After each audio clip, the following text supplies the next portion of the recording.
de l'argent xaalis warul tax suñu doom di tëddati di dee loolu dañu bëgg mu cessé dañ ci ànd ak yéen parce que gis-gis ak gëm-gëm boobu loolu la ñu gëm parce que bu doon sama dee sama doom du ma neex ni mu méttee ay waajuram noonu la méttee ci ñun kon nañ ko jël ñu ñaanal ko te ñu ñaan yàlla gouvernement bi bu leen ko yéenewaat mu am dee ndax suñuy doom lañu te xamuñu si kan lay dal mënoon na dal kenn ku nekk ci ñun. pourquoi tey ñun bi loolu amee effectivement am na ku ne dañuy jox ordre le gouvernement peut-être que yéen loolu ngeen gëm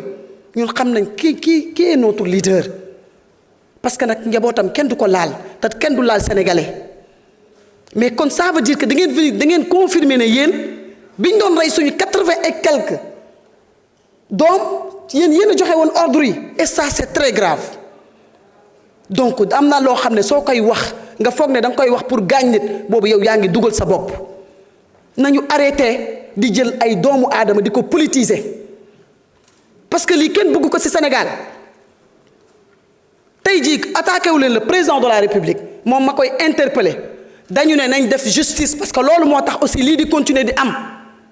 seen arme yooyu ñu doon wax biir palais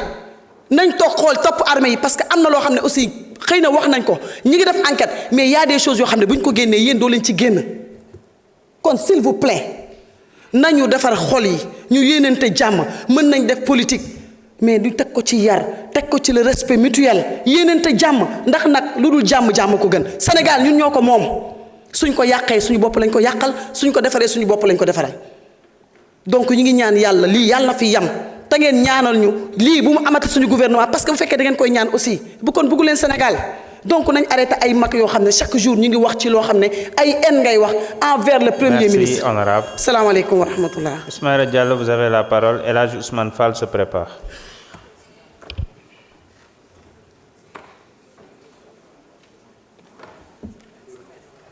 Salaamaaleykum wa rahmatullah.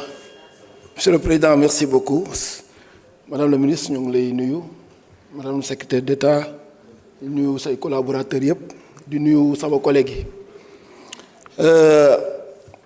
dañ leen di féliciter bu baax a baax parce que gis nga suñ toogee di def comparaison gis naa gars yi joxe fi leçon de morale yi bari mais ñii dañ leen a ëpp yërmande te loolu mun naa ko waat billahi wallahi taalaahi on était là à la 14e législature. Ils étaient insensibles 86 morts moo amoon fii musuñu taxaw fii métit lu ko wala jaale kon bu leen jéem sax comparé wu seen bopp ak ñi ñoo leen ëpp humanisme ñoo leen ëpp élégance et je vais vous le dire man je suis Haalpulaar kii nekk suñu ginnaaw Amadou Timbo du Haalpulaar fañ ko fekk du fii lañ ko fekk ci assemblée nationale bu fekkoon ne ñun bugguñu liggéey bugguñu Sénégal kon du ñu liggéey ak moom tey c'est le plus proche collaborateur tey jii du président de l'Assemblée nationale te mbokk Macky Sall la bu leen kenn dugal ci di leen jéem a moraliser bu leen ko nangu ñun xam nañ fu ñu jëm xam nañ lu ñu bëgg. loi bi projet de loi bi madame la ministre yàgg na ci circuit bi xam li xew ci prison yi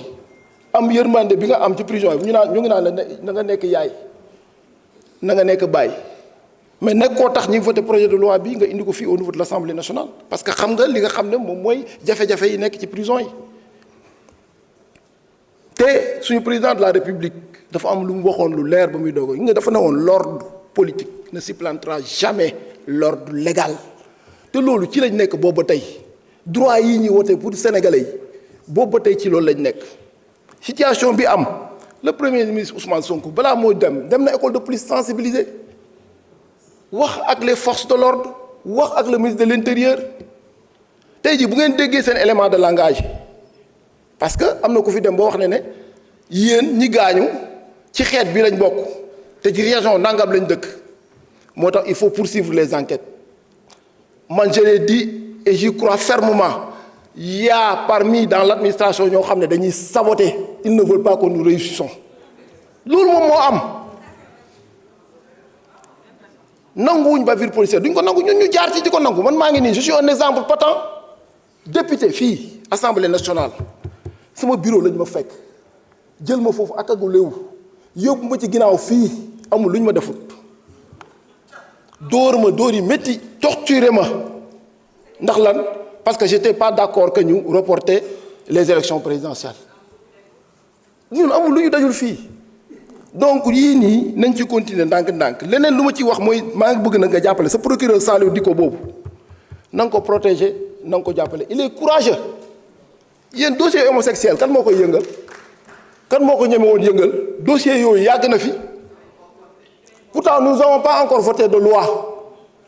sur l'homosexualité ñëpp ñu ngi ñuy xaar foofu mais pourtant yëngal nañ ko félicitations madame la ministre dafa nekkoon loo xam ne dafay doon gangrène suñu société du ay valeurs c'est des anti-valeurs te ñun dañoo waxoon depuis le début ñun gëmuñu loolu dossier boobu tey jii ñu ngi koy yëngal te kuñ ci war a téye itam ñu ngi la ciy téye kon kay bravo à vous ñun li nga xam ne moom la ñu waxoon ak sénégalais yi ñoo ngi koy def su paree loolu damay dellu Guinguinéo tuuti gis naa ne tribunal départemental bi budgétisé nañ ko ba dañ ko fa war a def mais suñu sañoo ñu am maison d'arrêt aussi parce que ñun aussi tam suñu doom yi même bu ñu defee ñaawtee fi tam bëgg nañ leen ñu àttee leen biir Guinguinéo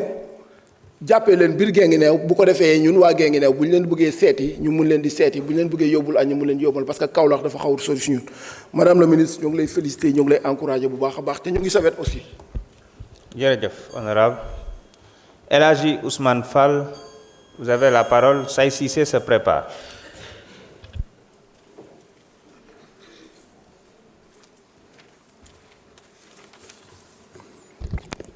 Merci Président. Président ñu lay di nuyu Madame la ministre Yacine Fall, ma sœur Marie-Rose et l'ensemble de vos collaborateurs. Chers collègues, le projet de loi numéro 9/2025 portant création et fixant les règles d'organisation et de fonctionnement de l'Observatoire national des lieux de privation de liberté constitue une avancée majeure pour l'état de droit dans notre pays. En tant que représentants du peuple sénégalais, nous avons le devoir de garantir que toute personne privée de liberté le soit dans le respect strict de la dignité humaine, conformément à notre Constitution et à nos engagements internationaux. La création de cet observatoire permettra un contrôle indépendant, transparent et rigoureux de nos lieux de détention. C'est un signal fort. Le Sénégal reste attaché aux principes de justice, d'équité et de respect des droits fondamentaux. Cependant, chers collègues, défendre la dignité des détenus ne signifie pas tolérer des privilèges indus. Nous devons avoir le courage de dire la vérité au peuple sénégalais. Il est inacceptable que certains prisonniers, notamment des délinquants financiers, ayant détourné l'argent du contribuable sénégalais, bénéficient de traitements de faveur en prison. Comment expliquer à nos concitoyens que ces individus, accusés de piller les ressources publiques, puissent installer des climatiseurs dans leurs cellules, avec une facture d'électricité supportée par ce même contribuable qu'ils ont lésé? Comment tolérer que certains disposent de téléphones pour manipuler, influencer ou poursuivre leurs manœuvres depuis leur lieu de détention? La prison ne doit être ni un hôtel, ni un centre d'affaires clandestin. Elle doit être un lieu de détention de peine, dans la dignité, mais aussi dans la rigueur et l'égalité. L'Observatoire devra veiller au respect des droits, oui, mais aussi à l'équité entre détenus et à la application du règlement pénitentiaire. Aucun privilège ne doit prospérer dans l'ombre. En votant ce texte, chers collègues, engageons-nous pour une justice à la fois humaine et ferme,